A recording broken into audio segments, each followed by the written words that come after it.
Hi viewers, మనం వచ్చేసి honey bee గురించి తెలుసుకోబోతున్నాం. తేనెటీగ గురించి తెలుసుకోబోతున్నాము. ఇది అందరికీ తెలిసిందే, అడవుల్లో ఎక్కువగా ఉంటుంది. దీన్ని గూడులో నుంచి మనము తేనెని తీసుకొని మనము వాడుతామన్నమాట. Honey bee are important pollinators for flowers. చెట్లలో ఉండేటువంటి ఎక్కువ తేనెను తీసుకొని ఫ్రూట్స్ అండ్ వెజిటేబుల్స్లో తర్వాత వచ్చేసి ఫ్రూట్స్లో ఉండేటువంటి తేనెని అది జుర్రుకుంటుంది. They live in to the garden. ఎక్కువగా వచ్చేసి గార్డెన్లో ఉంటుంది. బీస్ have 5 ice.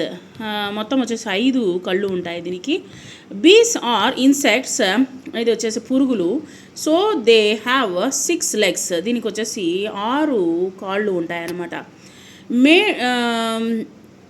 Male bees in the hive are called drones అని అంటారనమాట. హైవ్లో ఉండేటువంటి మేల్ హనీ బీస్ని వచ్చేసి ఏమంటారంటే డ్రోన్స్ అని అంటారు. ఫీమేల్ బీస్ in the hive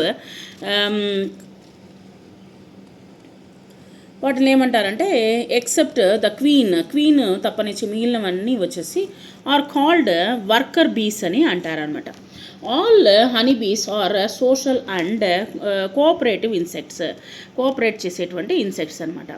the bee turns nectar into హనీలో ఉండేటువంటి తీయని పదార్థాన్ని తీసుకొని అది వచ్చేసి ఏం చేస్తుంది, మనకు డైరెక్ట్గా అందివ్వదు. మనకు వచ్చేసి అది వచ్చేసి హైవ్లో దాచిపెట్టుకుంటుంది. ఈ విధంగా వచ్చేసి దాని యొక్క ఇంటిలో దాచిపెట్టుకున్న తర్వాత దాన్ని వచ్చేసి మనము ఫైర్ చేసి దాంట్లో ఉన్నటువంటి తేనెని తీసుకొని మనము వాడుతామన్నమాట. సో ఈ విధంగా హనీ బీని వచ్చేసి హనీ బీ యొక్క తేనెని మనము వాడడం జరుగుతుంది.